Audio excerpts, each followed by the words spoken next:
start with flag salute. I pledge allegiance to the flag of the United States of America and to the republic for which it stands, one nation, under God, indivisible, with liberty and justice for all. All right. I moved a little bit out of order. I'd like a motion to approve the agenda for this evening. I move that we approve the agenda this evening. Any discussion? Okay. All those in favor, signify by saying aye. Aye. Those opposed? All right, agenda's passed. So, school success plans in this study session tonight. So our plan in going into a study session format for doing this and in our discussion with the board about how to better involve you in some of the work that the schools are doing is to change from our practice in the past, which has been that over a couple of months the different principals come and they present their plans to you and you ask a few questions, but their plans are done deals and they're over and they're working on them, and then we don't always come, we haven't been in the habit of coming back in the end of the year and saying how did it go. So at this year we want to do things a little bit differently. So all of the buildings in the district have been working together in our teams and with their leadership teams on creating plans that are going to move the buildings forward, move things forward for kids and create the real and true lasting change that we want to see happen. And they're in the middle of the process, so this is a little messier. So they're presenting tonight the work as it is right now, and they're getting your feedback on it. It may change. What they hear from you may cause them to go back and work with their teams to create more change as they're setting up plans to build success for the coming year. It may cause us to do that as a whole team. You know, even today we were looking at our plans again and saying, is this really what we want to say about how we're going to get the work done? And having really effective work happening about maybe we need to tweak some things and look some things differently. So that's what's going to be different. And at the end of the year, before we close out the year and before we move on, this time they're going to come back and tell you how it went and what they're going to use from what they learned this year to move into the planning for next year's progress for students as well. So it's a more interactive process, and I am going to have Lisa and Beth and I will do a little introduction from the school district, but we kind of talked to you about some of the district planning things in various times throughout the year, so we're not going to focus on that, but we'll take any questions you want, but I want to make sure you get time to really talk to the principals about what it is they've got and they're doing and they're working on. Okay. I have a general comment for everybody, I guess. Number one is just a nitpicky thing. The information that I got to see ahead of time, unfortunately, the Belfair, was it the Belfair Elementary plan, was substituted for the Sandhill, or not Sandhill, for the middle school plan. So I haven't seen that. I've seen the middle school plan twice. Well, and a lot of it has changed since you saw it anyway. Like I said, they spent a lot of time, even as late as today, making adjustments. So yeah, well, that was nitpicky. Don't need to worry about that okay. because I'm see something. The general comment I wanted to make is looking at all the plans. Personally, I like the direction it's going in that it's, to me, it feels like you're moving away from ideas of trying to compare us to other schools. You're focusing more on comparing yourself, to kids to the kids, and I like that. I don't know about the other board members, although I think maybe they do too, but I sure like that, so thank you. No, thank you. And so, you know, as we kind of talk about where we're going, we're hoping that you'll interject a lot, and that's why this is, you know, maybe next time we do this, we'll just set up a circle in the room and we'll be closer together and stuff. But for now, we're going to make it work that way. So the first document that you have is the problem of practice handout, and the part of the leadership team, Beth and Lisa and the principals, actually presented a version of this in the summer at the WASO AWSP conference in June, because this is kind of a summary of the explaining the work that we're trying to do. And as you know, we have engaged in last year and then through this year in working with the Washington State leadership training for our principals. And we've changed this year, and when we go to the regional meetings, we only get to bring our principals and our cabinet. But when our coach comes, we're making sure he's working with everybody who leads in our district, including all of our assistants, because that's how we're going to make real and true change as a team and grow together as a team. So this document is the one-page handout that we use to explain the questions we're asking ourselves to get to where to develop the plans that you've seen today. So I'm going to ask Beth and Lisa if there's something you would like to say further about this, explaining this to the board a little more. I honestly, I could explain the graphic we're looking at there with the green and the orange and the yellow, and our rationale behind how we developed this graphic. If you were to look up multi-tiered systems of support, you're going to find a triangle that is shaped more on top of each other, the green with the yellow on top and the red on top of it. But what we've decided as with our district MTSS team is we wanted to represent what we're building in this fashion, meaning that all of our students receive Tier 1, which is just the grade core instruction that we do for academics, for behavior, and for social emotional. And we know that even though all of them receive that, about 20% of them are going to need more support on top of that. So that's why we created the layered look instead of a triangle where it looks like only 80% of our kids are getting Tier 1. We want all of our kids to get Tier 1. So we are, the plans you're going to see from our schools, we're in development of what are those Tier 2 supports, which are typically small group or academic or small group behavior instruction or social emotional, that they get on top of Tier 1. And then we also know that even that isn't going to be enough for some of our students. And the research shows about 5% of our kids we can expect they're going to need more than just the core Tier 1. They're going to need more than small group support. They're also going to need something really individualized. And that doesn't necessarily mean special education. That's how some school districts would view Tier 3. Some students in special education might be getting 3 tiers of instruction, but they're throughout. Tier 3 is for any student who needs it, whether they have a disability or not. So that was what that graphic that was above represented. And then our other graphics on this page, the problem-solving graphic is something our teams are learning how to use at all 3 levels. So we are using that problem-solving model at the district level. We'll look at district level data and solve problems. Our school teams are using it as their leadership teams just to look at data and make changes, as well as at the individual student level. So that's just a representation of how we look at data to decide is what we're doing working for our school, for groups of kids, or for an individual student. Use that problem solving. How much input do you and Lisa have on all these different individual school success plans? Well, first of all, when we go to the district success plan, that was done universally with the principals themselves, with the idea that if it's on the district plan, it should reflect what's on the school plan. So Right, but do you guys have input, communication on individual school success plans? What they do is they work with their leadership teams, and one thing they're really trying to do is to establish teacher leadership teams at each of the buildings so that there is some site-based decision making as well. And then it filters back to us. And so then it goes through kind of a vetting process that we go, and then conversations are happening with various principals. That was part of what occurred this morning is, let's think about what the goals need to be. Where do we really want to be at the end of the year? So that the hope is that these are always a working process. Did that answer your question? Sort of. Well, ask something more, then you can. I want to know if you are in meetings with each principal discussing their individual performance plans. Once they've given us a draft. Okay. And I'm going to speak to that because I'm the Title I director, which is this is the Title I plan for each of the schools. So I do meet with them in an ongoing manner and help work on the different.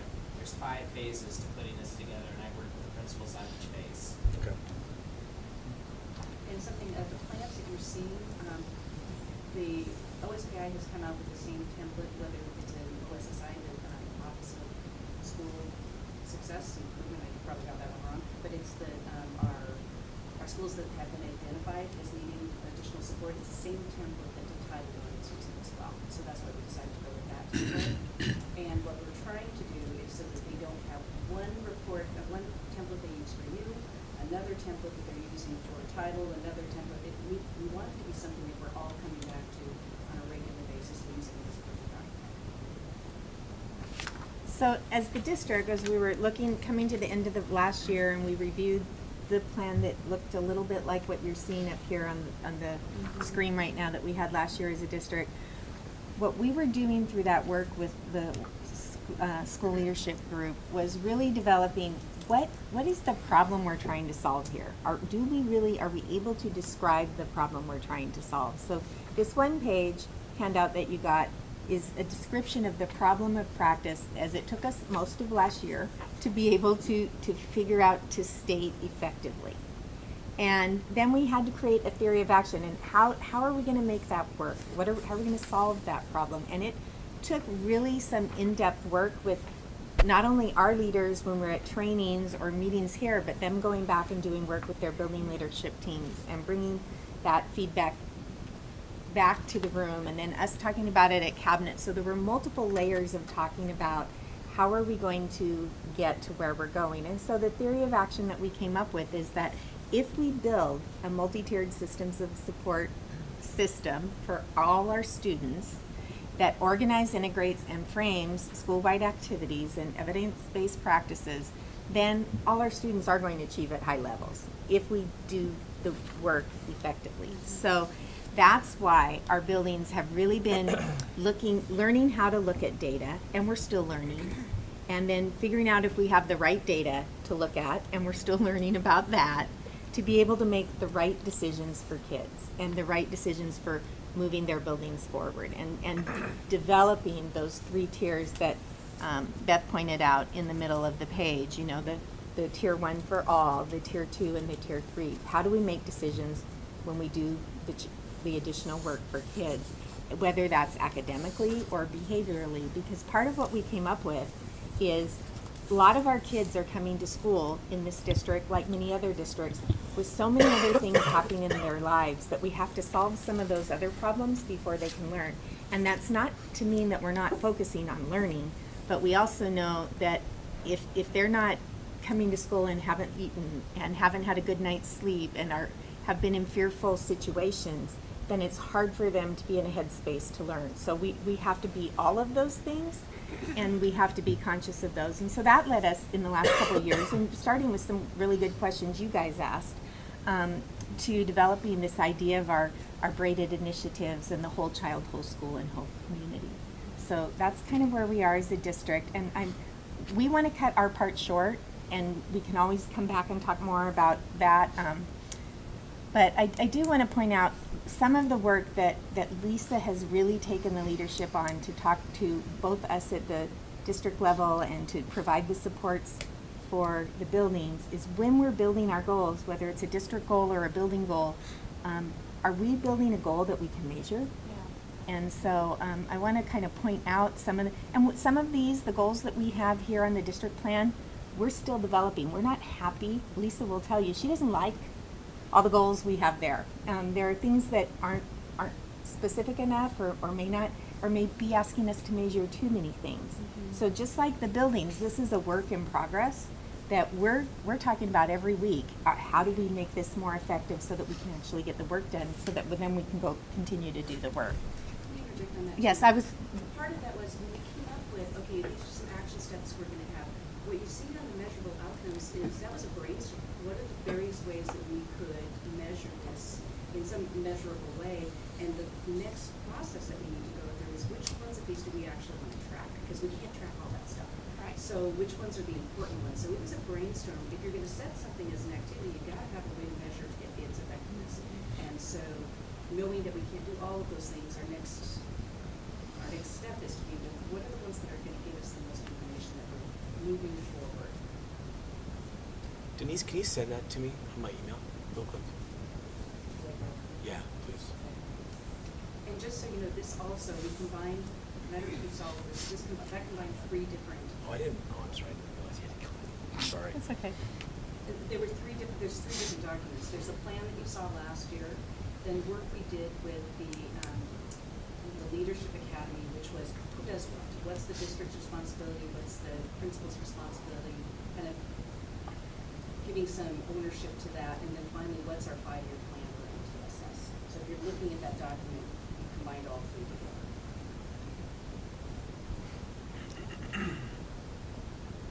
All right. So as we move on to the buildings, the high school volunteered to go first in talking about their plan. You're welcome. Is that Thank just to you. get it over with? Trying to call me out. We're going to be talking from one pager we sent you with our bulldog watermark. Just has section 7 and 8. Essentially has our goals. So we are just going to take you, just going to read the goals to you, and then we're going to have a conversation about it. Our first goal this year as a building, we're working on our MTSS blueprint implementation. We're hoping our work will increase from 60 to 80% on tier 1 and begin measuring tier 2 and tier 3. Our second one is to create a newcomer program to ensure increases in English language learner progress.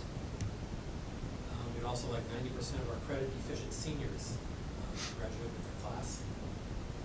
And we'd like to increase parent and community involvement with community learning walks done the first Thursday of the month throughout the rest of the school year. I know you've seen these, but we wanted to give you another one.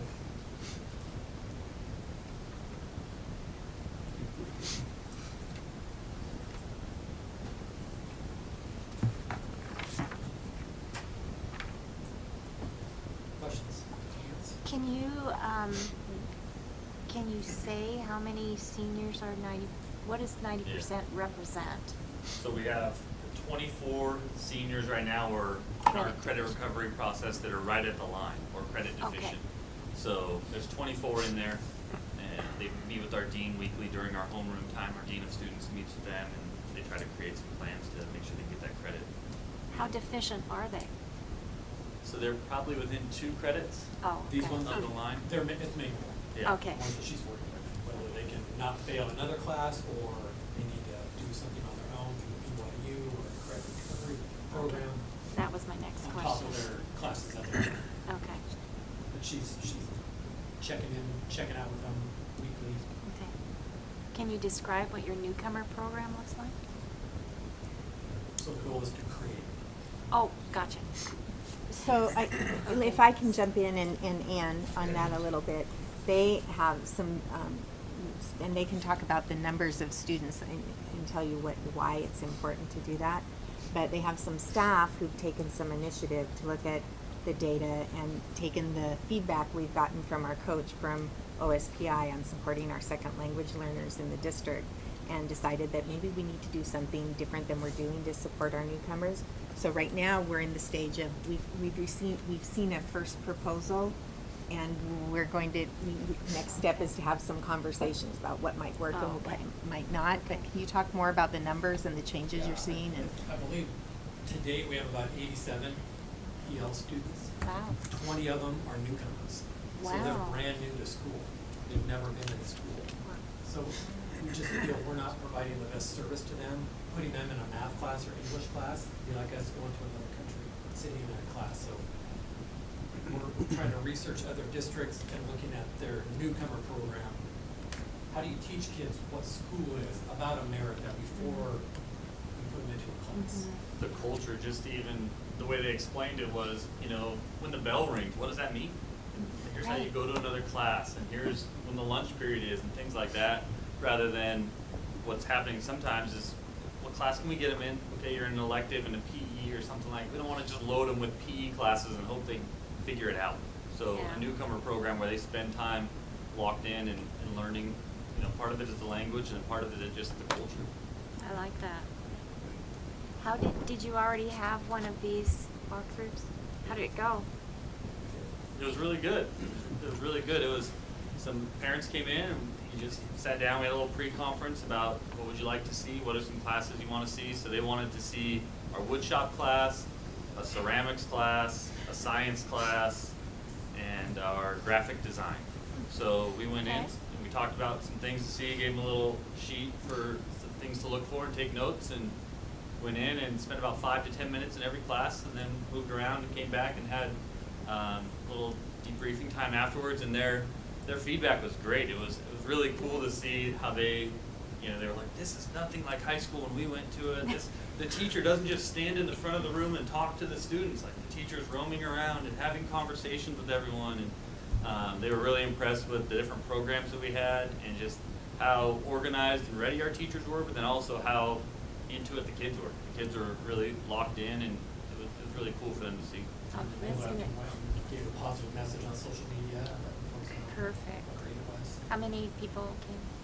2. Okay. So 2 this time. It's a good start. Yeah, we had It's to a good start there. Yeah. Yeah, so You just hopefully. had one so far? Yes. Oh, okay. So we'd like to invite you guys to one, another one in November. Okay. But our staff are excited about it. So Oh, that's awesome. It was a great idea to bring back and implement here. something we learned at principal's conference. Right. in June. Steve and I went to that session when we got out. I said, this is worth our trip right here.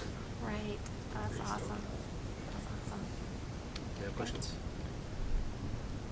I do. The pitfall of going first is everyone else is going to get a chance to think about this question I'm going to ask, because I'm going to ask all of you this. As much as I appreciate us coming around to being about whole child and all that stuff, I'm the data-driven person, as much as I hate to admit it. And so the superintendent really shielded you guys from me about a month ago when I pulled up the OSPI report card. So if I'm a parent, and this is kind of the basic access I have, nowhere on here is it explained to me what you're going to do to improve the 22.1% of your students who met the math standards, or 48.9% who met ELA. So what in here, I understand this is a year-old information. That's not good enough. What are we doing about that? Well, we have continuous PD, professional development for our teachers, helping them improve their craft. And we're also, a big thing about improving student success for all is our implementation of AVID. And AVID is college and career ready. And it teaches kids how to become better students, how to take focused notes, how to, when you're given a lecture and I take notes and going back to the notes and going back to them more than once, because that's typically what happens. That's just one of the strategies. And to date, we have a member from each department, AVID trained, so they're working on there's a bunch of proven strategies that AVID supports that our teachers are talking about during their PLCs on Mondays. We're in year 2, we have 2 AVID elective classes, but AVID strategies are starting to occur in all the classes. We know that will eventually improve things, but I also understand your concern. We have students right now. We're doing our best to get them through. I still believe the best PD our teachers can do is visiting the experts in our building, and our teachers have agreed to do 2 to 3 learning blocks on their own time, going and looking at, watching their peers. I've heard a CTE teacher go into the band director's room and come out and said, well, I just learned a bunch of stuff I can do in my classroom. So they're not going to their specific content area, they're going across the building. We know that's powerful learning.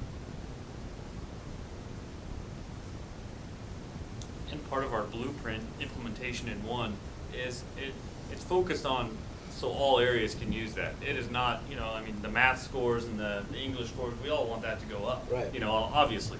We see those numbers too. And Yeah. we're not happy with that. We're not settling with that by any means. But part of the blueprint implementation is what can you do as a department to move that needle?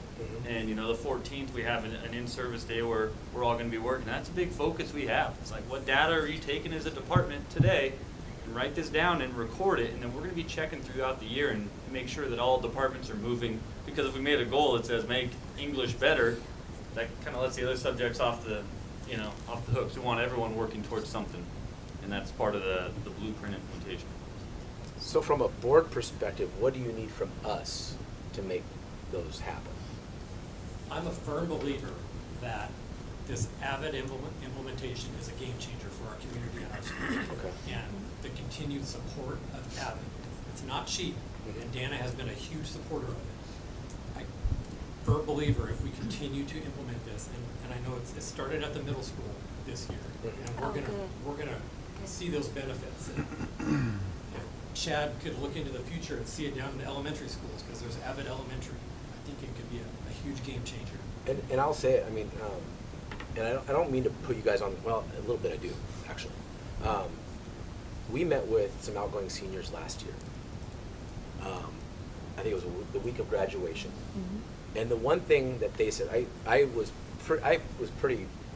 felt pretty good about where we were at, just listening to them and how they felt the culture of the high school was healthy. And I think their biggest complaints was their own parents on social media. And how, you know, they didn't feel like there was the seniors versus the sophomores versus the juniors versus the freshmen. Everyone, there was no, you know, you have your groups, but there wasn't the cliques that you see in other high schools. Everyone felt part of one team. And I really like that, and that does speak to me.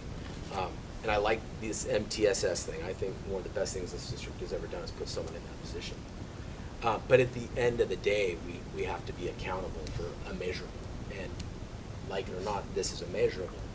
So I mean, we have a lot of room to go. And I don't like to compare either. But it's just kind of a natural thing where we're well behind our neighbors. And when we go to the state to fight for regionalization pay, when we go to the state to say, hey, we need this, we need that, it's really hard to say we need, and be able to say, well, what have you given with what we've given you? So that's, we understand where you guys come from, but understand also where we come from as well. In terms of here too, just from a high school perspective, not James Taylor, but as the CTE director at the high school, and I think that the past several years, high school has been a random act for a lot of kids. And we are now focusing on career and college ready skill sets and employability skills, but what's important about that is that there's no difference between being career ready and college ready. The skill set is the same. And so when we align our frameworks and we look at our exploratories versus our preparatory classes, we are aligning those to the Washington State Learning Standards in math, ELA, and until we build a K-12 articulated program across all disciplines, we're always going to struggle because we have a student body that may not necessarily be four-year college driven. So we have to address all demographics in our system. And so what you can do is to support career and college readiness activities. We've added a career counselor who's now implementing the high school and beyond planning process, grades 7 through 12 now. So we have intentional acts of evaluating transcripts, looking at their goals, using the Washington Occupational Skills Inventory to create a 4-year plan. And so I think it's becoming less random, more intentional, and better articulated with what's happening in school and what they want to do post-high school. So supporting career and college ready is something that I think the board could really address.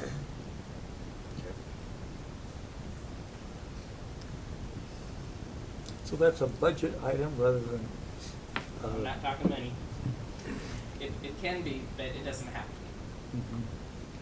Some of that can be some of the work you do at the when we go to Ledge Conference and different things like that too, and the work we do with our legislators, with our other leaders around the state. Well, I think that you're making great progress in implementing the programs you are. I'm really glad to hear that Avid is now in 7th and 8th grade? 7th right now. 7th? Okay. I'd love to see it at the elementary schools. I know it's there in other school districts. Puyallup, for instance, has it elementary through high school. And Bremerton. And there, you know, you see the results of something like that because it's individual and every student is learning through that program to be ambitious about what they want to do. We're going to bring some Avid students to work with Perfect, yeah. what impact it has had on them. Great. That's our case. Great. Okay, well, good job. And thanks, Ann, for all you do with the CTE. And the Title I, and James Taylor, and Roll it out. So I would like to just add in, I do feel like your focus in general is now more aligned towards focusing on the individual kids than it has been before. And that is what I want to, what I'm interested in seeing. Not meaning to get at loggerheads with Craig, we're really not at loggerheads. It is good to see numbers that scare you. It's good to see that because it can make you work harder. On the other hand, why I don't want to compare to other districts is we have our kids, not those other districts' kids. And those numbers, see, I was trained in school psychology and counseling, and I know all about these numbers. Societally, we do stupid things with numbers. And I know that, and I know what some of the better things are. But the rest of society is not there. Nevertheless, you have to focus on what our numbers are, and if we have 20% somebody's people making this and the 80% are not, by individual focus on the kids, the individual kids, that what's happening next year? Is that gone to 21%, 22%? That's the important number, not what it is compared to anyone else. It's what are we doing with our kids, and are we seeing progress? Next year, it's a different batch of kids, and that 20% doesn't even start in the same place anymore. And we forget that as a society. We just start seeing it's 18% now. It's not that we dropped, it's that we have a new set of kids. Does that make sense? Anyway, but focusing on the kids, the research out there, and I bet Lisa would probably agree if you saw it, because you probably see it, but the research is very clear. When you focus on kids, you get results. When you focus on just global things, what works at one school doesn't work at another school. There you go. So anyway, I think you're on the right track. Mm-hmm. Focus on who you are, what you're doing with your kids. I remember myself, and we're not supposed to do this, in the 1960s in middle school, the school counselor, Art, what's the matter with you? I was a very bright kid, and all of a sudden I tanked. What's the matter with you? And I'm exaggerating here. My parents got divorced. Did I know that was causing my problems? Heck no. But somebody paid attention to me in middle school. In high school, nobody paid attention to me. Well, I tanked in high school. Yes, I graduated. I probably was one of their positive statistics, but I had a terrible grade point average. I went to the University of Michigan, not because of the grade point, but nobody was paying attention to me. If you focus on the individuals, you know, like in middle school, I responded because somebody cared. Not everybody needs that, but you'll find that out. Okay, second. Anything else for the high school? I want to concur with my colleague that about the importance of the individual person, because I did well in some subjects, in some subjects I didn't. And it wasn't for lack of trying to get help. And one of the things that I have found most useful talking to the public is exactly the theme: the schools are not what they were, and the importance of dealing, you know, with diagnosing what's wrong. What's wrong? What is the challenge that so and so is facing, and how can that person, you know, get on board? And I really do think you folks are addressing that, and I think that's important both for their learning here and now, and for their attitudes towards school when they grow up and become taxpayers. So I think that what you're doing is you talk about the whole child, and I'm concerned about the whole citizen as well. And I think that by intervening early and by giving people a positive experience in the school system, that can prepare people for success, or when they miss out, the reverse. One question I did have, there was some, one of you guys gave the thing about how many societal issues that we have to address. How does that translate into cumulative learning? If you get different people moving in and moving out, and you get students coming in at different levels, it seems to me that to the extent that you're changing the mix, that the cumulative dimension of what we're trying to do would be lost or compromised. Who's that directed to? Who's that question directed to? You, Craig. I can't answer that. Well, no, I just, look, it's a qualitative question. It's also a thing of just impression and thinking. Help me to think about that, because it's one of the kinds of questions, I mean, something like that, that I might be asked by someone, how does this work cumulatively? Or if there's a particular problem, I need an answer as to why that's there, and, you know, that it's being addressed. And what I'm talking about may be the key to a number of problems. You know, we learned the business model used to be the thing. Well, you know, you take a business that has to accept, Do we have you a know, shorter? everything that comes in. To understand the question, maybe like a title of the question. I was. When you have a change of students along the way, does that affect their ability to use what came before as a foundation? If they've missed certain kind of thing, it sounds to me like your program has certain goals, it meets it. Stair step isn't a bad analogy for it. But if some people are missing a couple of stairs when they come in, or there's a regular gaps along the way, it seems to me that would be one thing that would affect your plan. Well, and I think that's the whole impetus behind moving to the multi-tiered systems of support is our kids are going to miss steps along the way for a variety of reasons. It could be because they move a lot. It could be because of other things that are going on in their lives, but they still have to they still have to graduate ready to be responsible citizens and have a career or go to college or take the next step. So, you know, yes, along the way they're going to miss some puzzle pieces or some stair steps or whatever we want to call them, but that's part of making this really individualized program that we're trying to build.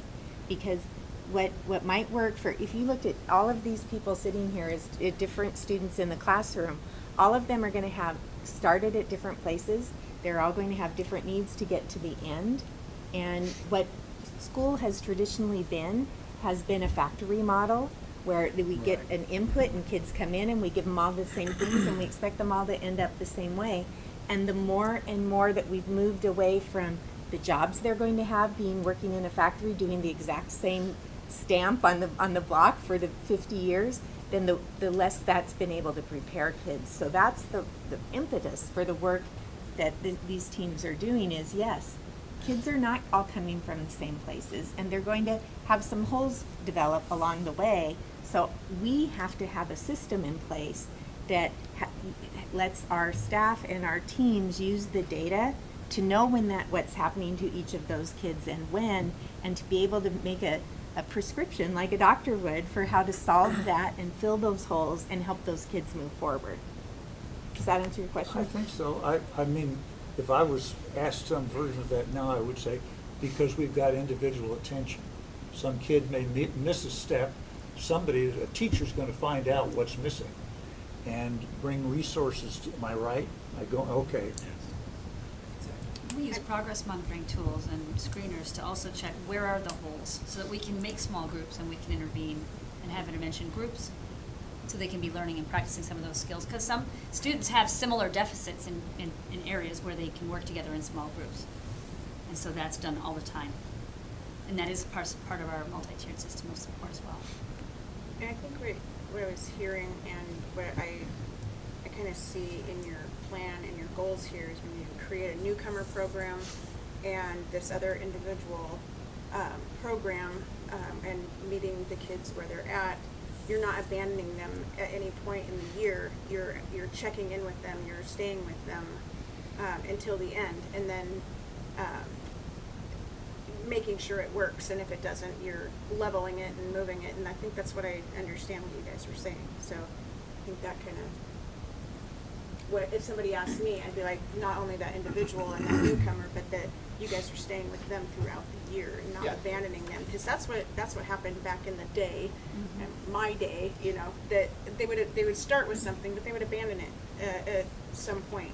So they would, you know, it would slough off throughout the year. They would go, oh, you know, we're so overwhelmed, whatever, and they weren't ready for it. I don't think they were ready, and you guys are putting plans in place that are and sticking with them and checking them and double checking them. I think you guys are doing good. When we see a student starting to dig a hole, Yeah. you know, we have systems in place, and we're currently developing additional supports that we're gonna provide them support, but there's on-ramps and off-ramps to that support. Once they don't need it, they're back into their regular classes, but when they need Yeah. some support, we're gonna help.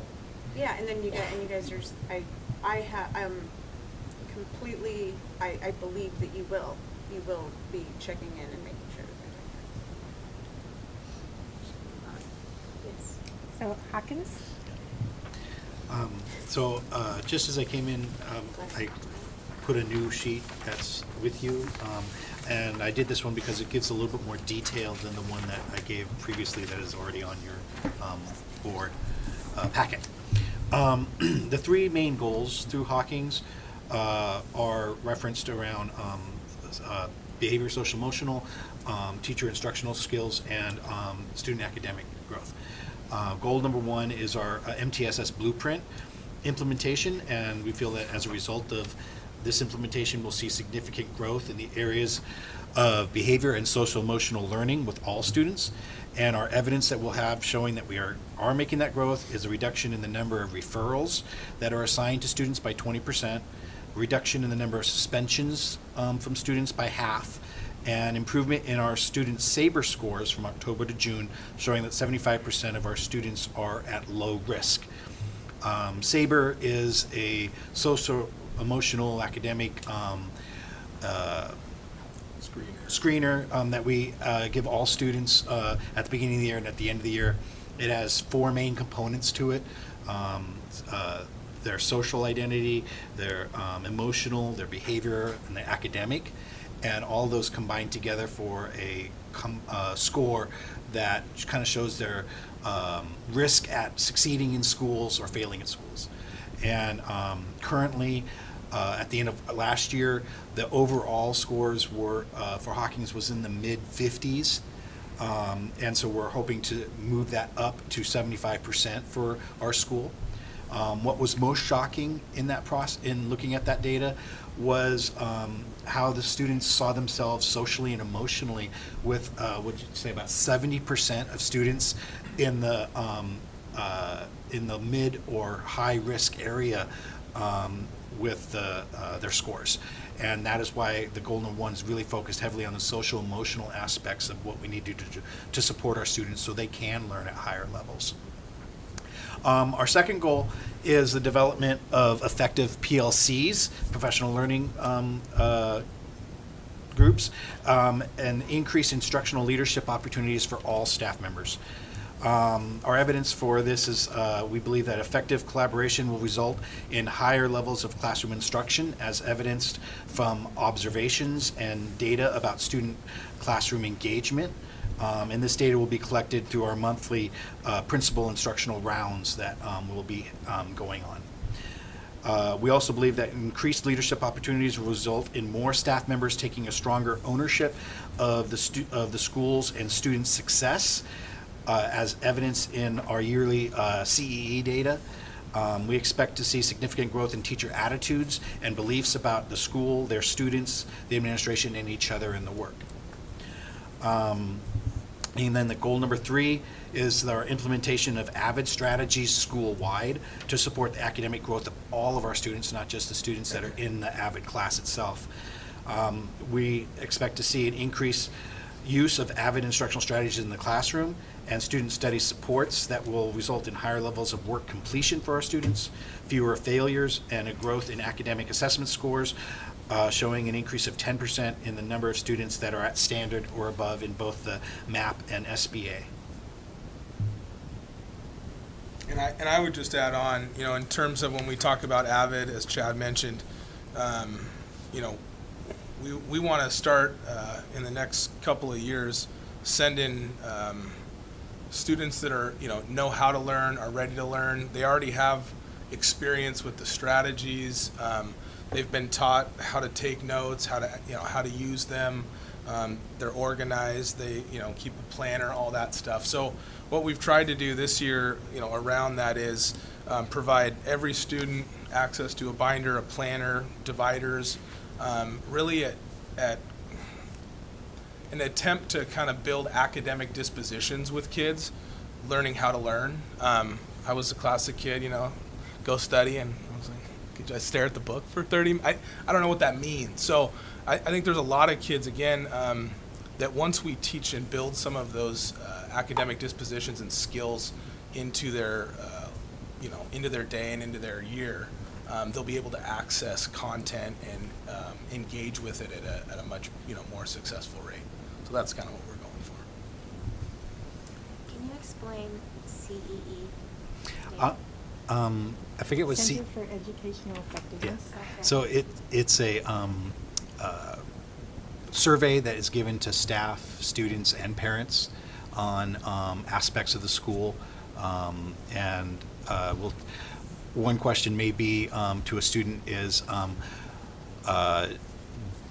do your teachers give you high levels of work? And a student may say no, but a teacher may say yes. And when we start seeing those discrepancies in the data, we kind of have to ask ourselves why, if you feel you're giving them high levels of work, but yet the students are thinking they don't get high levels of work, how do we come to terms with that? What does that actually tell us?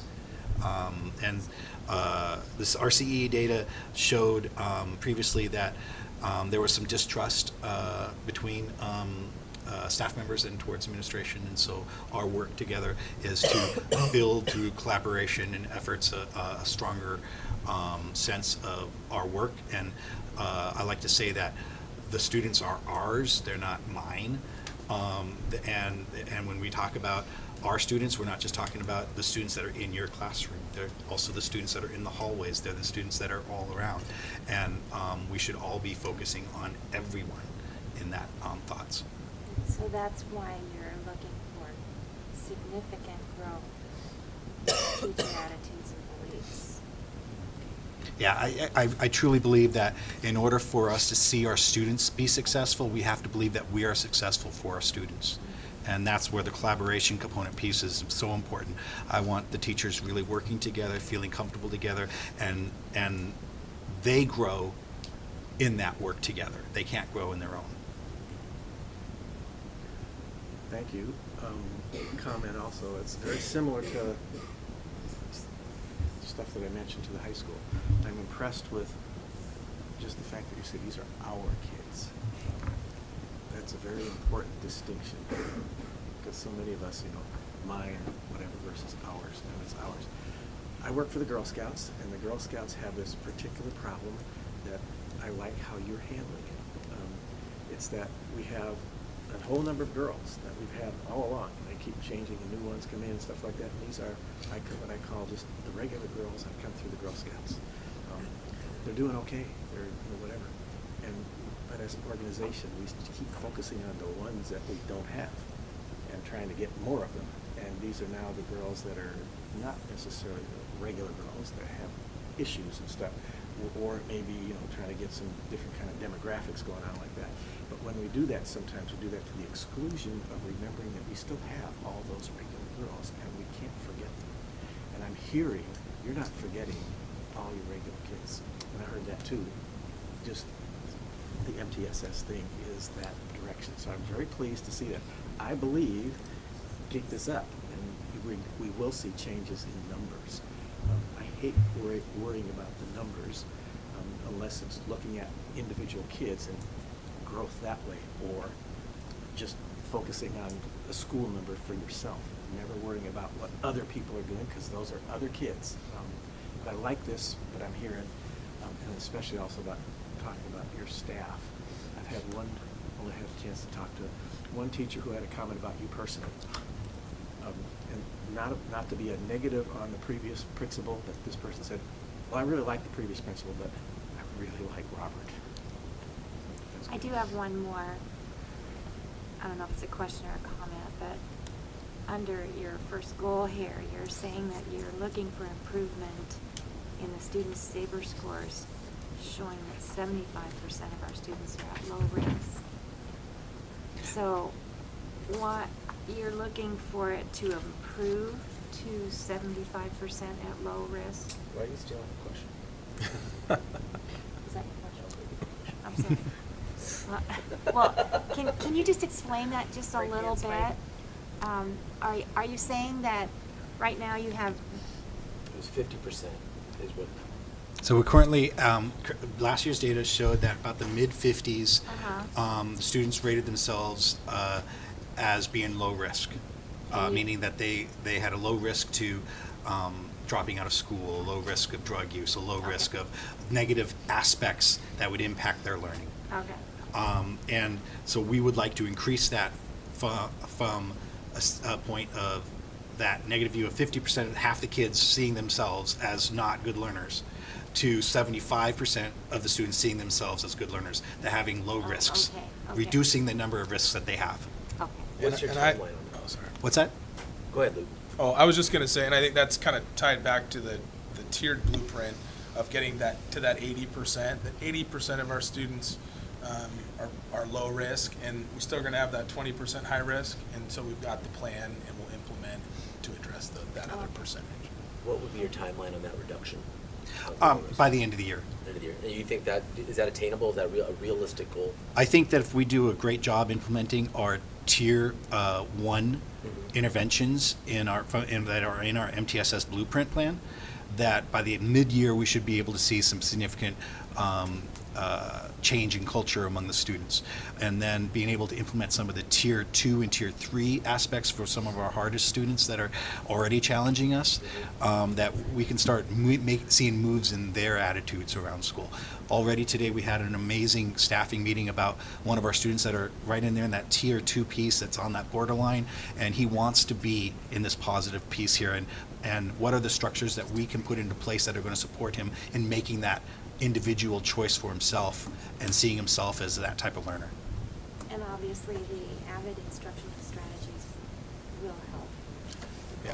Yeah, I agree. I think that's part of, again, if you don't know how to learn, and then people start building some tools and helping you develop those skills, you start to see yourself, maybe this doesn't make sense to me right off the bat, but I have some tools to be able to access the content, and I have supports in place, and I know how to advocate for myself and ask questions. And so, yeah, I agree. I think that's a big part of it. Thank you. I approve. Good job. I double that. Okay. All right. All right, we'll move on to Sand Hill. Sand Hill. Okay. So if you look at our handout, I'm just going to focus on the top 4 squares. Below that is our title plan, number 7 and 8, and then our staff commitments and our blueprint. And on the back, you'll see the things that we are committed to accomplish and the things that we do in tiers 1, 2, and 3. It's all on your computer, guys. Oh, you have paper too, okay. Yeah. Oh, wait. I got this one. There it is. There you go. So if we look at the back to the top and the Sand Hill building goals, we worked on these and we aligned them to the district goals, and then we are using these goals to then have our teachers align their individual group and collaborative goals to align there. So we have that sequence of aligning with the district along the process. So we have 4 categories. Our first is in the academic category. We want to see 100% of our students making adequate growth in reading and math to close achievement gaps for all of our students as measured by these 3 assessments, MAP, Fountas and Pinnell, and FastBridge. In the behavioral section, our goal is by strengthening our Tier 1 behavioral supports that 80% of our students will only receive 0 to 1 office discipline referrals as measured by SWIS data, reducing the need for Tier 2 and Tier 3 supports. And we ensure that we are meeting that 80% by running a TFI, Tiered Fidelity Inventory, that we are meeting the requirements of a strong and solid Tier 1 intervention. So if you can see the data, we were at 37% at the start of last year, right? And then we went to 65 by the end. So we are on our way up to making sure that those tier 1 supports are in place with Fidelity. And fidelity meaning consistent. Yeah. Social emotional goal is that 80% or more of our students will be in the low risk range as measured by SABRS data, and Robert did a great job explaining what SABRS is. Last spring we ended the year at 67% of our students in the low risk range. We're looking for 80% by the end of the school year. And then our family engagement goal, 80% or more of our families report that they have the opportunity to contribute and be informed of our school-wide plans for improvement as measured by that CEE data survey results.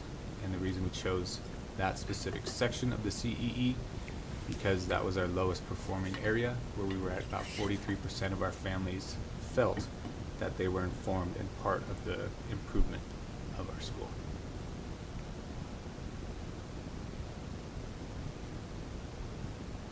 And I'll answer a couple of your questions, then now you can ask me.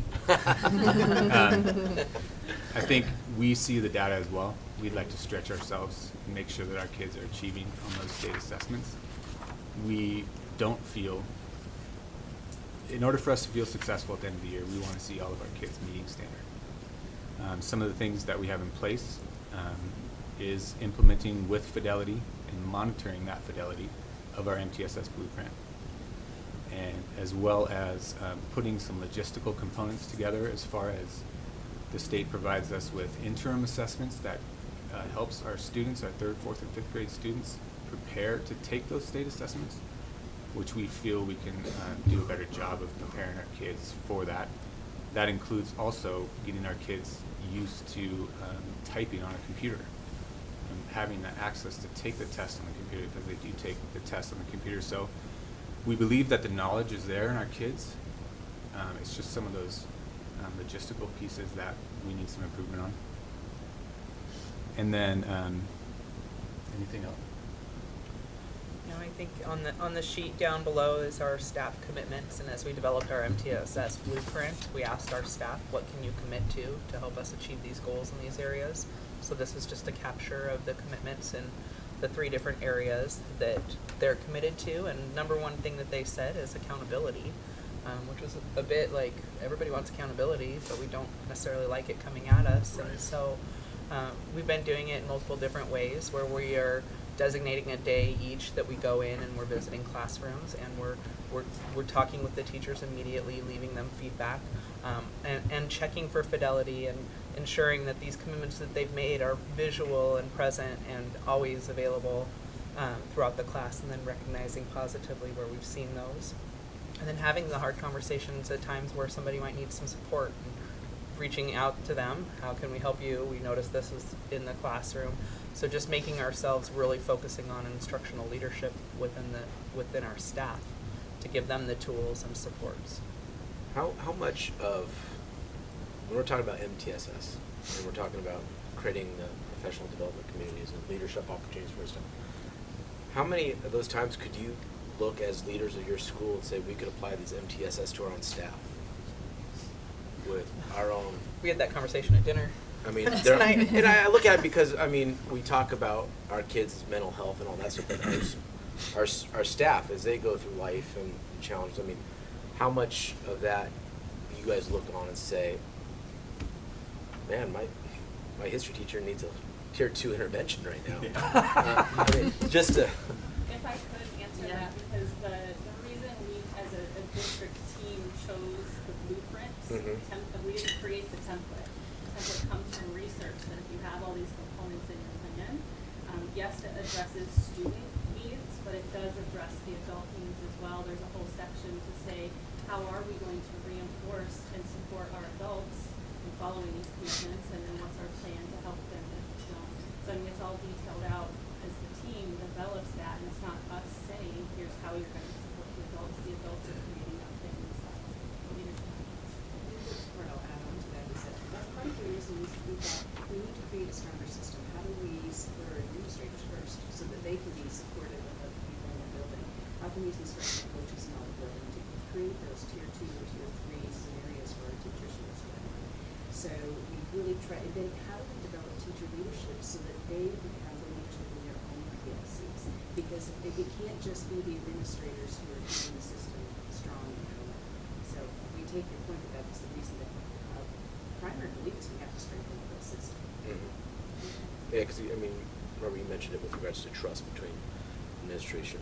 And I think I haven't been on the board as long as a couple of my colleagues here, but I think that's at least at the middle school level. It seems to have been a consistent issue with regards to that. But I know that as mental health becomes more of a topic of conversation, especially at elementary schools where you have a chance to capture some of these kids early to create these early habits, but we can't necessarily help create those early habits if we don't have them ourselves. So a couple of things at Sand Hill, and I know other buildings are doing it, we talk a lot about self-care, and we try really hard to model self-care, which is very hard to do. We want everybody else to do it. But end of the year, we did self-care bingo, where teachers set goals, and then they turned their bingo cards and earned prizes that they had selected based on taking opportunities to care for themselves or to take care of somebody else. So we've been doing those. We've developed a collective wellness committee within our staff.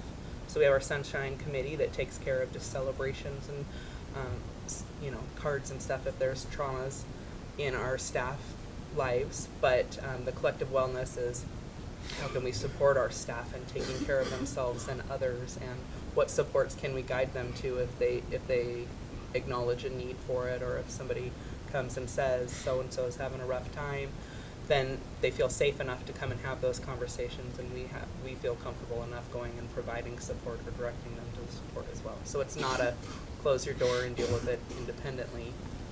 Collectively, we take care of each other. That's really good to hear.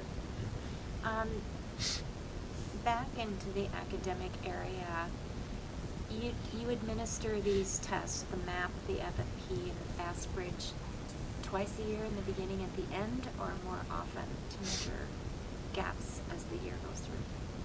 Depends on the test. FastBridge and MAP are monitored twice a year. And then the FMP, our new curriculum, is we call them running records. And so they monitor our K through 2 kids continuously and use that data that they're produced through that curriculum to guide their conversations during their professional learning community times. So you're getting real-time trends. I was going to just clarify one thing. In FastBridge, we are piloting it this year, that it is a true screener, so it's being done 3 times a year, and then has progress monitoring tools that can be used as offers weekly. So that you identify some kids who are tier 2 and 3, you can have some data that's really going to show how they are. Okay. And that's the piece that MAP is missing, that progress monitoring piece. That's specific to this new curriculum. No. And the FastBridge. Oh, and the FastBridge, I'm sorry. The FastBridge is a different tool, and Lisa and people who know the most about it right now are Lisa and Beth. Part of the reason that we looked at it is it's a tool that can look at a lot of different things and provide us progress monitoring. So there are tools within the FastBridge that do academic areas as well as some social emotional progress monitoring, and it allows us to provide what we don't have right now, unless you create them yourselves as a classroom teacher, or now like with FNP with running records and some things. What our teachers have really struggled with is how do they monitor progress. When they identify that a kid has a problem, great, but if we don't check again till mid-year and the end of the year, they've been struggling. So can you guys talk a little bit more? In FastBridge right now, Savers is FastBridge. It's part of it. They have reading assessments, math assessments, and social emotional assessments.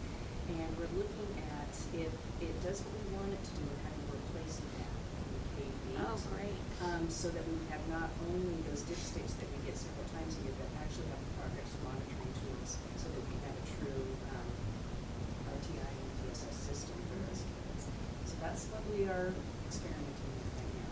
How's it been so far? I mean, I know it's early in the year. 2 teachers test so far, it's fabulous. So, it goes good on that. And we've already had reports. Oh, sorry.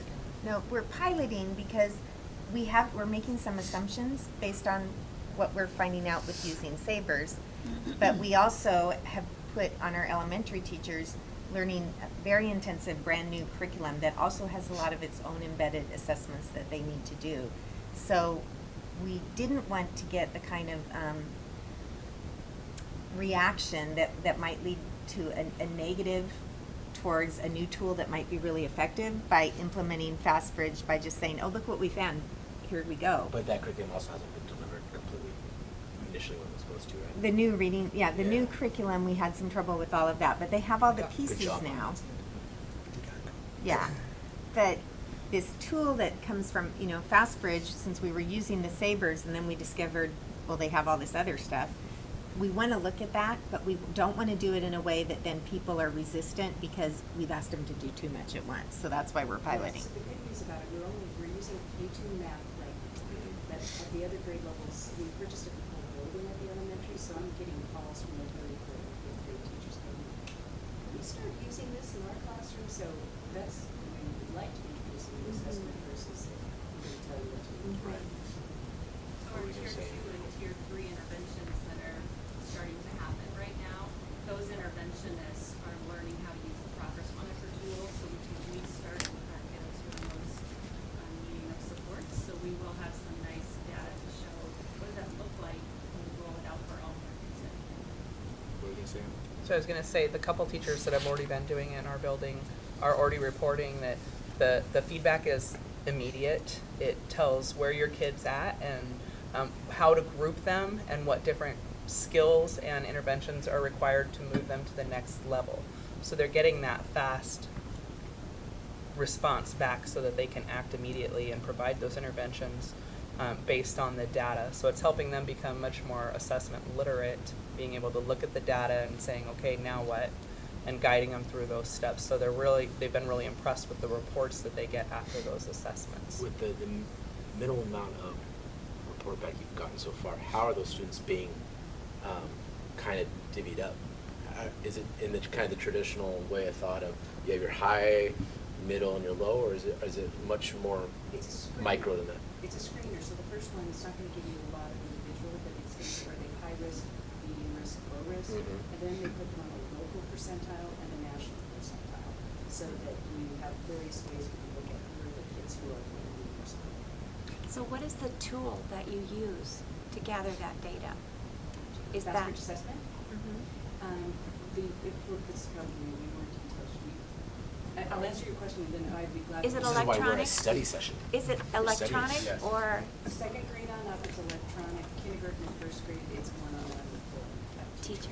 And then is that information fed into They a? sit there while the student is doing what they're doing, the teacher is inputting into it. I gotcha. So there's real time. Okay. as well. So that's why the feedback is so quick. Yeah. They don't have to take it home and stay up until midnight and do all of the, okay. Okay, good. Yeah. I just want to say that I am more interested in a student making progress from September to June than I am on any of the state reports and all of those percentages compared to whoever. I just want to see every one of our students come in September and make progress, and that by the end of June, they will have moved on that continuum. That's what I care about more than anything else. Emotionally, socially, academically, the whole thing.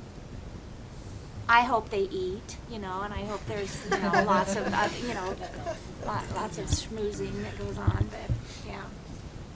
So good job, all of you. That's what I'm saying.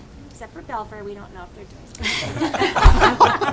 And That's a good point. Can I add one more thing? Because I Yeah. know a question you posed to Chad and Steve was, how can the board support us in this? And I think you'll see across the board that in order for us to attain our goals, we need that MTSS implementation there. So support for Beth in what the amazing job that she's doing. That I think is how you can support us in this building. Yeah, do you have anything? Just have dinner. No, I have more of a comment at the very end of everybody. A general specific question, and that is, it sounds like the teacher what is preventing the teacher from feeling regimented? You guys have given us a battery of, alphabet soup of various kinds of things. And you've talked about assessments of learning to perform assessments, and some of them. Is it that the teacher absorbs the tool and it just seems a natural part of moving through the day and becomes part of professional knowledge? Or often when you talk about evaluation, I keep thinking of something outside the person. And it seems to me you guys are aiming for a sense of community and interdependence, while at the same time we've got a number of these Lazar things coming in, this, that, and the other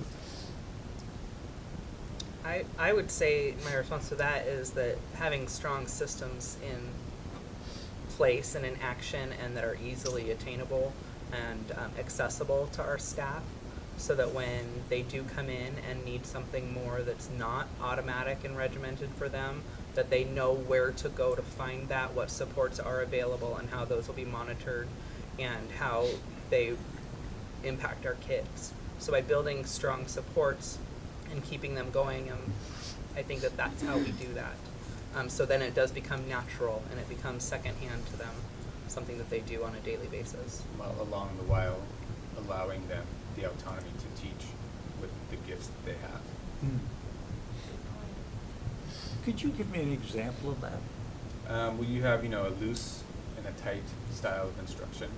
I mean, you have teachers who have different skill sets that are beneficial for students, and it's not necessarily our place to say that your skill set is not effective, but are you showing the results in your student learning based on your style? So, you have loud, boisterous teachers who run a classroom of organized chaos, and you have very militant style teachers who also produce students who learn as well. So it's just allowing that autonomy of the natural gift that they have. And they're also in the process of this exposed to other models of their peers, just as a fact of being a member of the faculty. That's something that's going to happen to you. How much? Can you made a comment there to cop me. You said it's not your place to say you're not effective teaching. At some point, I mean, how do you know we're not effective? For maybe it is the culture we're trying to establish. I mean, that decision at some point has to be made. Well, let me backtrack. Okay. That's not what I meant. Okay. Their style. I was strictly commenting on the teacher's delivery and style. Okay. If their specific delivery is proven to be effective with kids, then that's how. That's how not forcing them into someone they're not. Exactly. A style. Okay. That's what I meant. Thank you for clearing that up. Yes. Art, do you have anything? Nope. I've already said most of the stuff, same stuff for you guys too. Don't need to repeat it again. Sounds very persuasive. I'm always worried that somebody that studies persuasion is gullible, but it does seem to me you guys are moving in exciting ways, and that everybody's involved. And I get a sense of teachers involved in processes very like what the students themselves are doing. They're being evaluated by peers. They've got their boxes to catch them if they're not at a teaching step, as it were, where they are. And it sounds like a pretty holistic system. I really look forward to the idea of interim evaluations, because in part, this evening is sort of like drinking from a fire hose. And what I would like to see, once I begin to get used to it, there's the problem, or something like that, so that I'm more used to your style of talking and what your acronyms refer to, and some of the operations behind them that I could get by taking some advantage of this. But I think that would give me as a board member a better sense of local control than I would have otherwise. I guess that was a comment. That was more of a comment. Okay. That was more of a statement. Okay, Belfair. You're up. All right. So one of the reasons I love working at Belfair is the staff is nurturing and caring for our students. And last year we had really our major goal was focusing on that social emotional learning. Some of these kids come in really not ready to learn and in really chaotic situations at home. And so our focus really is on that social emotional piece all the time and making sure that the kids feel cared for and nurtured. But when we looked at test scores at the end of the year, quite frankly, we were very alarmed. And both Dan and I sat down together and just said, what are we going to do? Because this can't continue.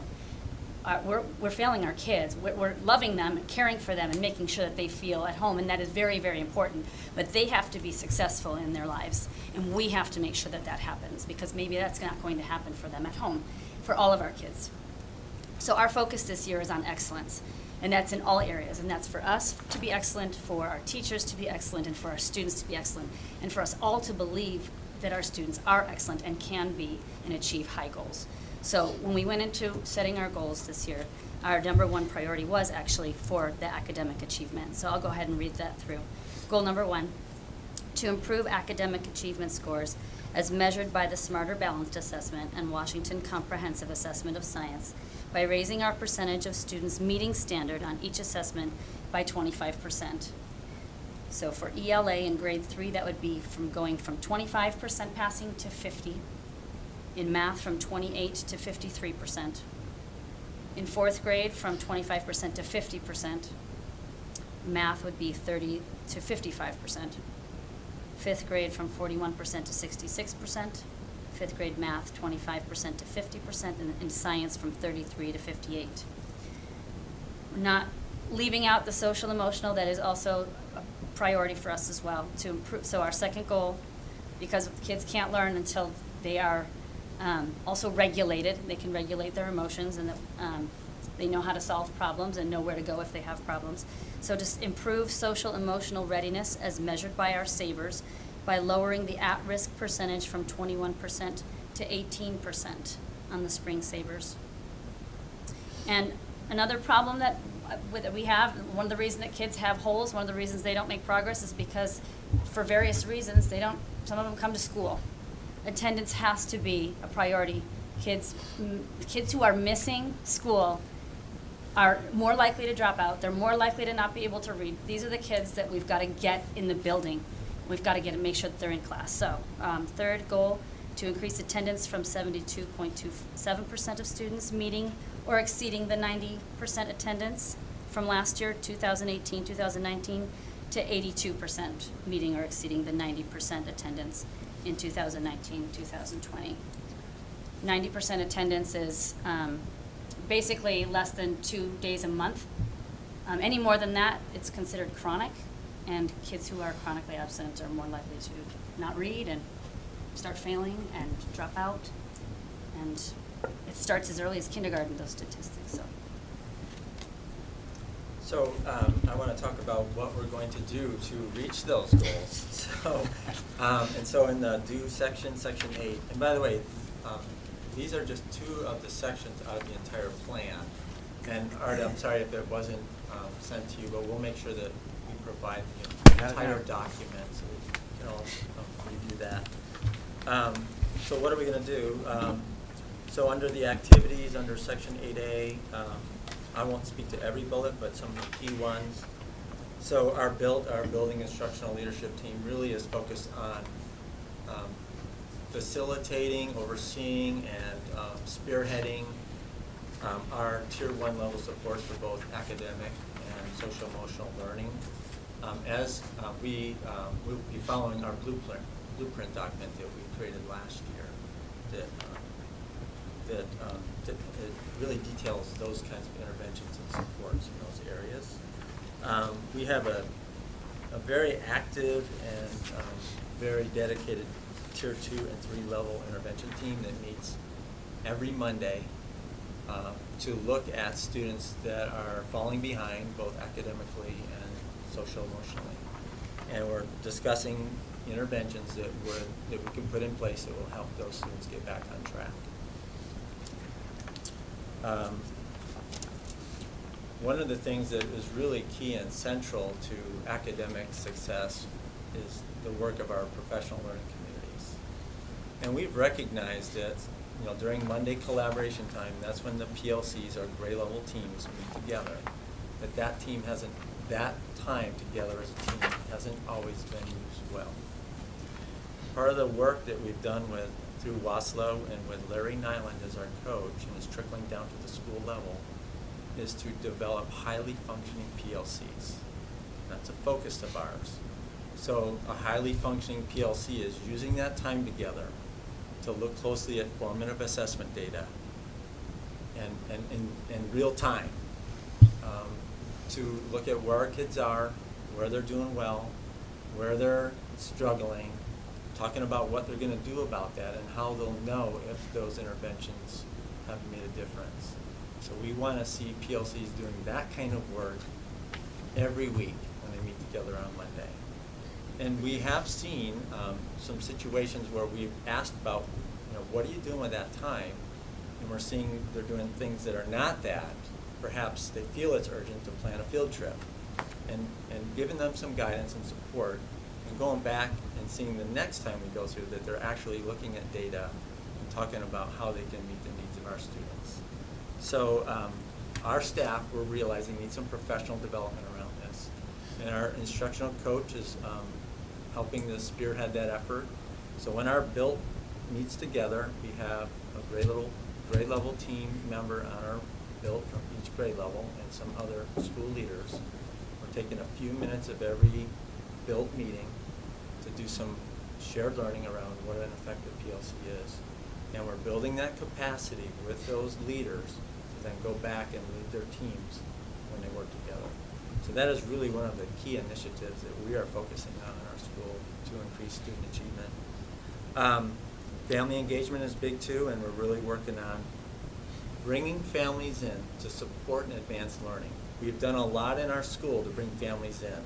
When we have a concert, we pack the house. Parking, you know, goes across the street. And that's really well and good. We really want families to come and enjoy that and celebrate that learning and see the performance. But we also want to bring families in to read with kids, to help them with their science projects, to come in and tutor them in math, things like that. So we're really focusing on doing more of that this year as well. Around the area of social, emotional, and behavior support, we're staying the course. Last year we talked to you about Peaceful Playground, Second Step, Watchdogs. We're continuing with all those things. We just want to get better at using those different programs. We found something this year that's been really effective with some students that are, we would say, have Tier 3 level behavior needs.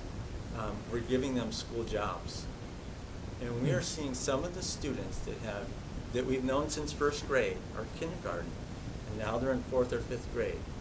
And they have been every year really struggling in those areas. We give them a job and they're a different student. It's not only turning them around for that 10 or 15 minutes a day when they do the job, but from the time they arrive at school until the time they go home. So that's just something that we kind of accidentally, we talked about it and we thought, this I think could work. We think it could work. And we're doing it and it's actually working. So it's made a big difference for us. We're partnering with some outside agencies. BHR comes in and counsels students to work on helping students that have some mental health issues and some trauma that they're experiencing outside of school.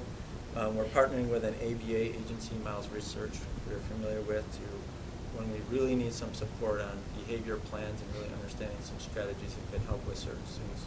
We're partnering with them, and then we are including the WISE program through Catholic Community Services at times, where we feel that wraparound service can help support families in need. So those are just some ways that we're supporting the social, emotional, and behavior. And then for the attendance, we really think that many hands make light work. It's really a struggle when I have to call 40, 50 parents and talk about attendance. I might have good intentions and get the parent number 3 and I get sidetracked. And so We don't get to it all. So we're asking teachers to really step up and have those conversations with the families in their newsletters, and then during parent-teacher conferences, to give them that attendance policy, to have a conversation about the absences that are happening, to really emphasize how that impacts when they're away, multiple days, how that impacts the students' learning, and to really helping support that family in getting those students to school. So those are some of the things that we're doing. We're really excited about this year. We're really excited about the things we're doing. And we feel that these steps and some of the many things that I didn't talk about really are going to make a difference. So with that, I'll take your questions. More comments? I'm really glad to hear you brought kids having jobs. That brought back a memory for me, middle school, when I was tanking because my parents were divorcing, and like I said, I didn't know that was what was my problem. But it really was. In middle school, they found a job for me. They had me wash dishes and lunch. And what did I feel needed? It helped. High school, like I said, nothing happened. I think for all kids, when you have them have jobs or something like that, especially if it's a kid in trouble, you're doing something really good for them. So, good job. Good job.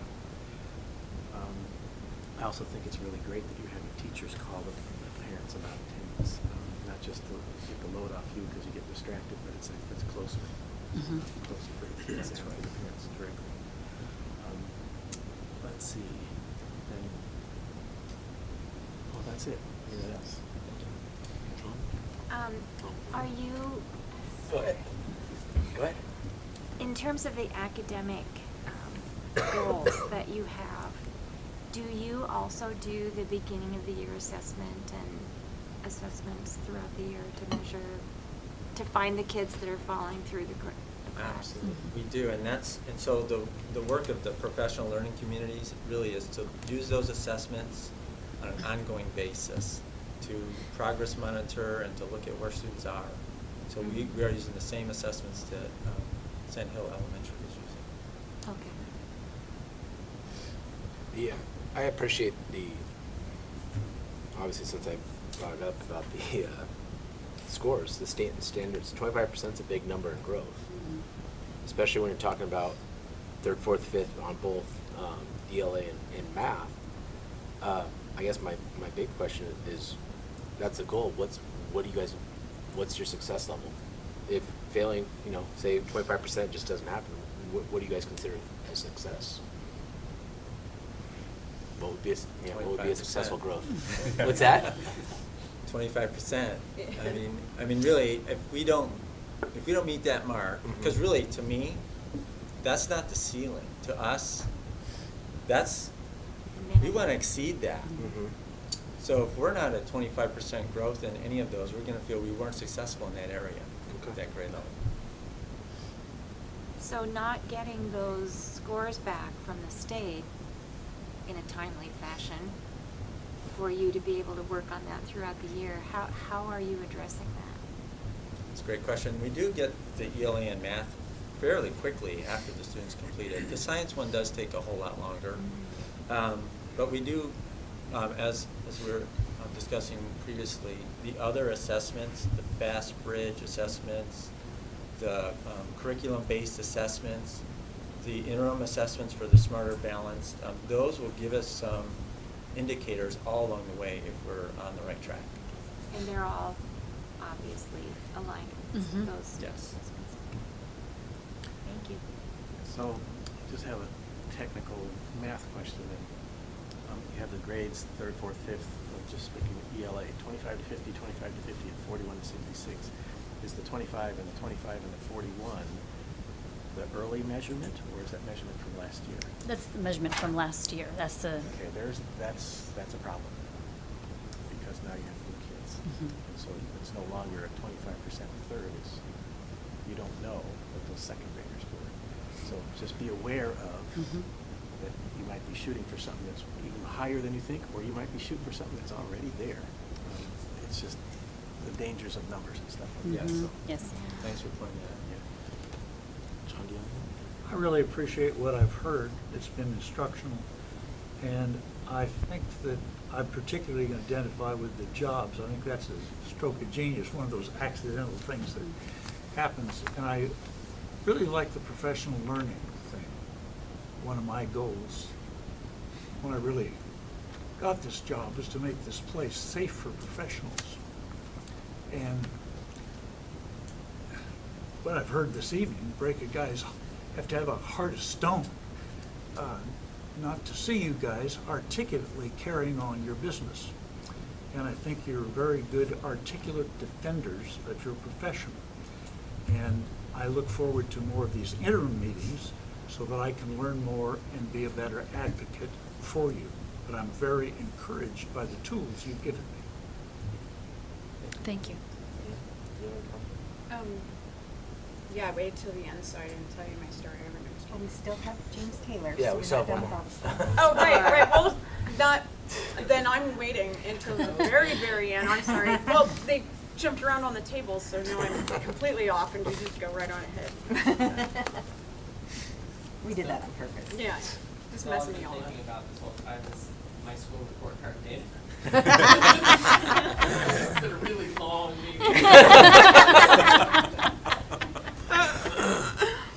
And I want to reemphasize, I mean, for the folks who education may not be the forefront when they're moving to our area, they just want to see, you know, it's a Google search, you know, and that's for the people who don't, the parents who are not seeing on a daily basis, just the people who are paying our bills. That's what they know, and that's what they assume of us. Creates uncomfortable conversations. That was one of our topics of discussion this summer when we came back together is how would you feel if you moved into the area? Would you want your child to go to this school? And we want everyone to look and say, we want our kids to go to Belfair Elementary. That's what we want. It's what we have to do. So it's up to us. You should have gone second, Ann. I know. You would have kept me on track. So we also have 3 goals, and I think that putting things in context, we are really focused on building our goals around the work of our primary responsibilities in district, which is still doing our best education services for kids and providing opportunities for them to do better with whatever they're going to do next. And sometimes that means a high school diploma, and we hope it does. But a lot of times that's not attainable in the time that we have with them. So looking at, you know, what's the purpose of James Taylor High School to the North Mason School District? There are a lot of alternative schools that have been shut down because of data, because of the perception of, oh, this is the place we go where kids just aren't doing what they need to do. And we have not done that. We've taken the kids where they are, and it's analyzing the credits where they're at, looking at their skill set, understanding their capacity, understanding their story, and trying to wrap that up into a educational plan so that whatever they're going to do next, they're feeling success at.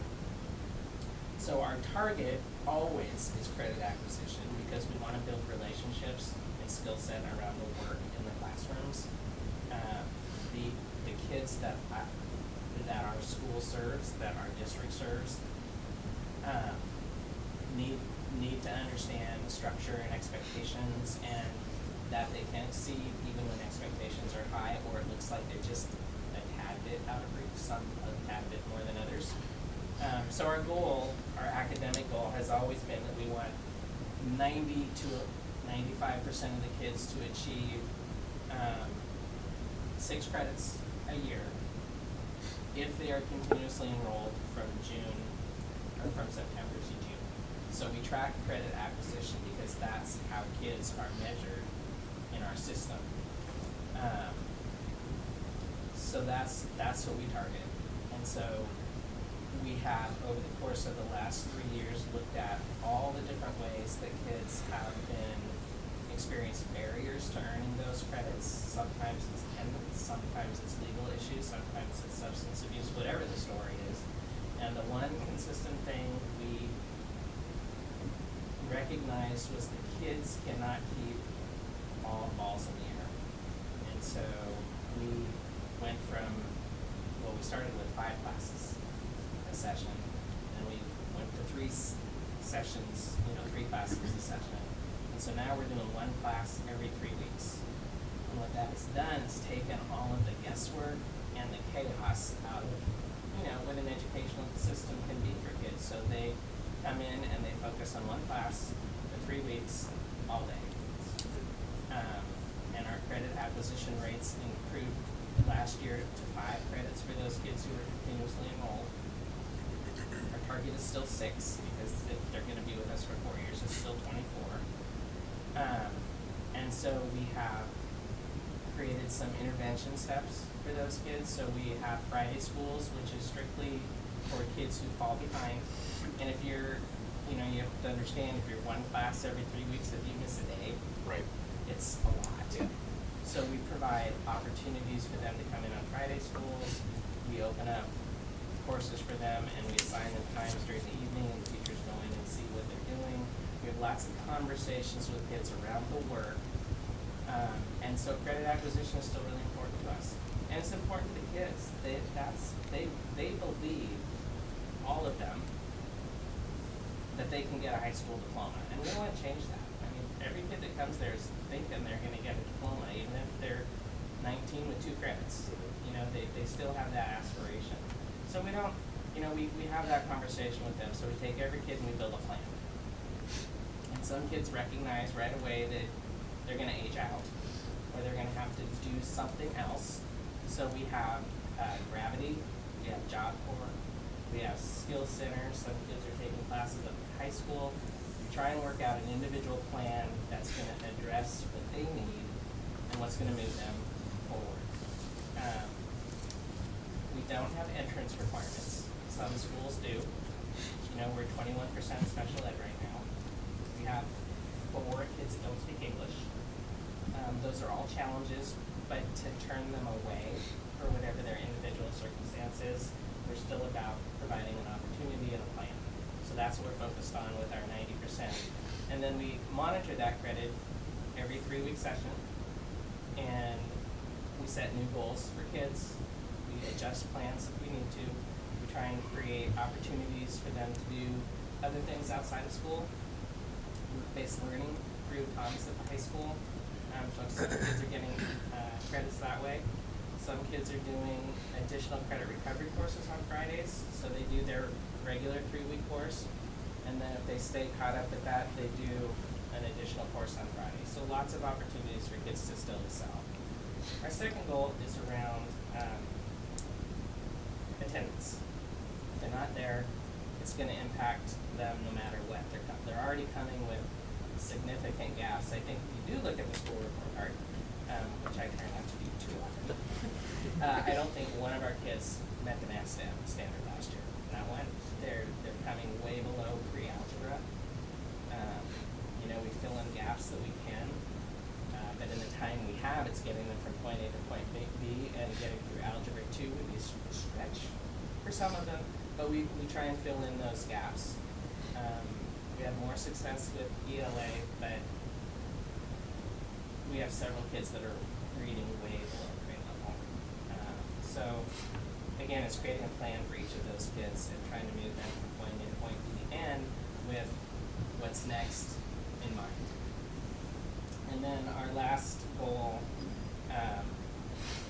the social emotional learning goal that everybody else is focused on, and I applaud the district efforts around that.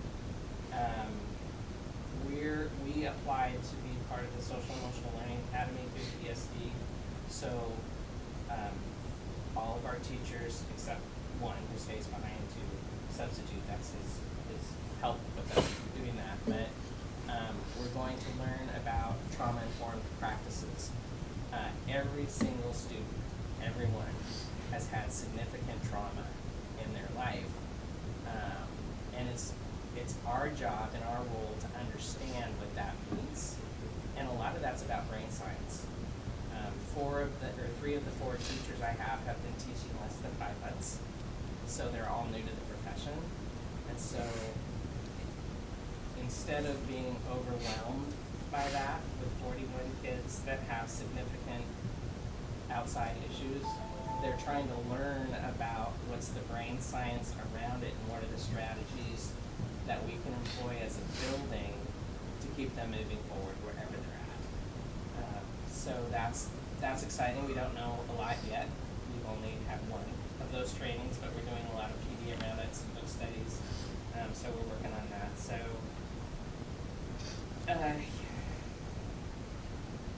we have a lot of plans and a lot of hope, and the kids have a lot of resilience. So that's kind of where we're at. Any questions? Well, I do. Okay. When you said that you teach 1 class for a 3-week period, is that individualized to each student? So for instance, all of your teachers are not teaching math for 3 weeks. So at the beginning of the year, we went through every course, and we looked at each course syllabus, and we made a determination about comparing what's in the course to the learning standards that Washington has. And we made a general course that we all start with. So everyone's in the same course. Okay. Based on that. And then when kids fall short or excel, depending on which side they're on, then we do some blended learning where we take it offline and do some other experiences so they get the concepts, but maybe not through the online version of that. We do have some kids who challenge courses, and sometimes they're successful, sometimes not so much. We have some kids actually who are really exceeding the standards, and so we have, from high achieving kids to, low level students, all sorts of kids. So it's a customized experience based on where a kid is at in their head and their heart. And what's the name of the online program that you're using? Currently, we're using Ingenuity. Oh, okay. We are probably going to explore they all kind of outlive their effectiveness. Mm-hmm. So we're going to look at some other things next year. Okay. And I think you answered my other question, which is enrollment right now. Did you say 41? So 41 FTE. Okay. I have relinquished, we used to have some hard lines about, nope, you can't go to high school, you got to stay here, you're our kid. And the truth is, most of those kids, now that we go all day, being on a computer all day would be hard for most of us. So some kids go to choir. We have breaks during the day where teachers go on walks with different groups of kids, and we do some experiential learning. Just actually listening to the students sometimes gives us the most information about how we can help them. So how many bodies do you think you're serving? 47 in James Taylor and 17 in Homeland. Okay. And HomeLink you're serving out of James Taylor? We split it this year. We're trying something new. We split off because some of the kids that would go to HomeLink, we now have a separate entity. Pam White is doing HomeLink and not trying to do both HomeLink and James Taylor. So families do judge. If you say James Taylor High School, they have a picture in their head, and so some of those parents would prefer to just be HomeLink separate. Oh, so just, okay. So that's all ages then? All grade Middle levels? school. Middle school? High school. High school, okay. Okay, well, good job. Ken, what was that magic 3 of yours? Plan, something, and hope? Plan and resilience. Resilience and hope. And what was the plan? Was the first one? Plan, hope, resilience. Very good. Is there, because you're on those tight 6 credits a year, meeting the 24, is there opportunities for them to be able to get and I don't know the student situations obviously, but credit for alternative learning. But maybe also whether it's a work-based or a mentorship, apprenticeship, something that might suit whatever their learning ability is outside of a four walls and a structured academic environment. Yeah, absolutely. So if they have an IEP, we do lots of things through the IEP. If they're ELL students, we do lots of things through an ELL transition plan. We're still working on that. That's online learning with non-English speaking students is challenging. I like that. And then we have, there's kind of it's difficult because if you go out and say, like some kids in the old days, you could say, I'm going to go out and join the Y and get PE credit, but then we would have to certify that everyone at the Y was a North Mason School District employee. So we've had to go away from that, but we do for mental health, some mental health, drug and alcohol, log experiences, and we can grant some health credit if we assign some activities along with that. Because we want them to get help, so if that helps them accrue credit and get some help, then we're all about that. And can this facility over here help with that too? Has been tremendous for the kids. Excellent. So the State Board of Ed is working on changing some opportunities and requirements for district that will make it easier for us and require us to offer more opportunities for kids to earn credits through experiences outside of school. So they're working on those definitions that then we will all be required to adopt and figure out how we're going to do. And that's coming up on us quicker than we think. But that has been in the past, as Ann said, there have been so many definitions that have made it a barrier to be able to get there. So they're really looking at some flexibility with those definitions that would allow us to be more flexible with our kids. Awesome. Deanna, you're up. All right. So, one, I think Google searches aren't fair. I know that it's a report card and what, but when back in the day people used to go, oh, North Mason, back in the day it could be any time, you know, but a long time ago people would go, North Mason, oh my God, you know, but I celebrate this district and I think that a lot more people are doing it verbally, and I think a lot more people, when moving to the district, yeah, they might look online, but they look to people that are already here and they ask questions. So teaching our kids and our community how to talk about our district, I think, is one of our charges as living here and being on the board and being teachers and everything. I think putting that out there, I think that's, to me, if I move somewhere, I'm going to ask questions. I'm going to ask people that live here. So, yeah, the report card, it's important, but I think how we talk about it and how we talk about some of the, even some of the downfalls that we see, how we talk about it and how we let teach the kids how to tell people how to do that and tell their parents, I think is one of our things. Sand Hill I see a lot because my kid goes there, and in the last couple of years I've seen they've had a lot going on between changing leadership, losing some people in different ways, but I've seen a lot of unity, and that's what I see you guys doing here all across the board, is that you guys are not just working with your kids, but you guys are working a lot better with your staff and making it more of a team effort and showing kids how to work as adults as a team effort, but you're also coming to their level and working as a whole group. And that's that coming together as the community and the whole child and the whole community and all that. I think you guys are really doing well at that, and I'm really looking forward to each step my kid gets to go through with this district. But I see it more and more and more, especially at Sand Hill, because I'm always there.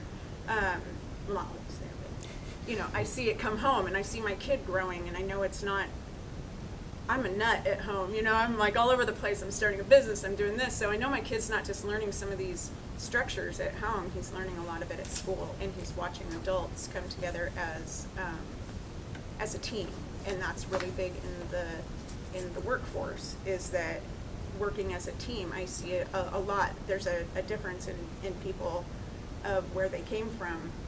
Some know how to work as a team and some don't. So when they learn it in school, getting out there, whether they're going to college or the workforce immediately, they're learning it from school. So I think that you guys are doing a good job at setting that up, and I'm watching you guys every year, since I've been here, and I think it's just growing and growing and growing. And the reason that we can't, like Art said, that we're not comparing ourselves to other districts, and I think the reason that we aren't, and that you guys aren't, is because you guys are leaders in showing what other districts need to do. You guys have not only started with that in the years that I've been here, but have grown really well and sit here now more of it. Like sometimes it's a wavy ocean, but right now you guys are in tune with each other, and I think that is something that people can look up to.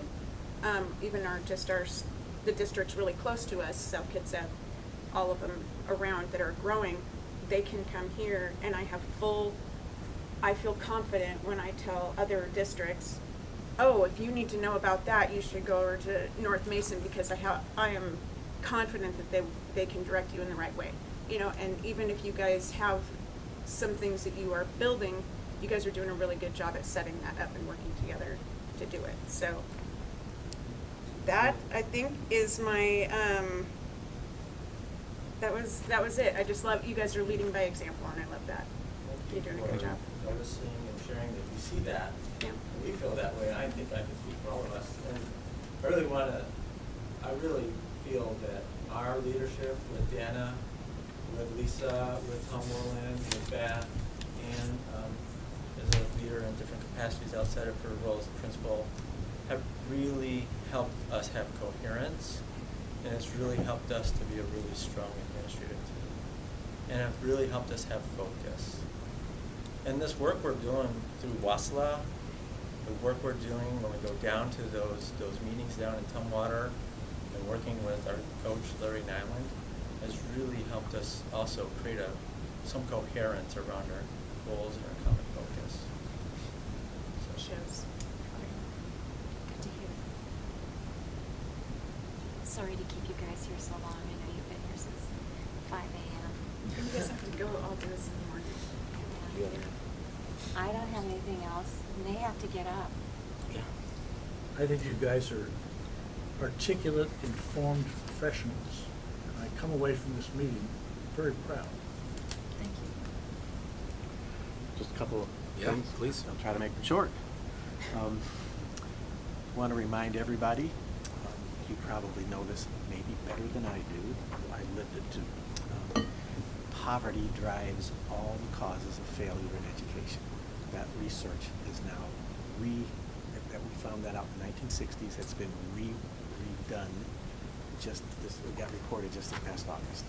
Big research. It says all this stuff, racial, ethnicity, religion, all that sort of stuff, it comes from poverty. So when you fail, there's the real reasons. It's not that you fail, there's the causes. So in effect, remember that, unless we solve poverty, we're not going to solve all of education. But I really applaud you for doing what you're doing, but that's just a global thing. We can't solve poverty ourselves. That's a larger picture than all of us, but I like to remember that's what drives what doesn't work in education for the most part.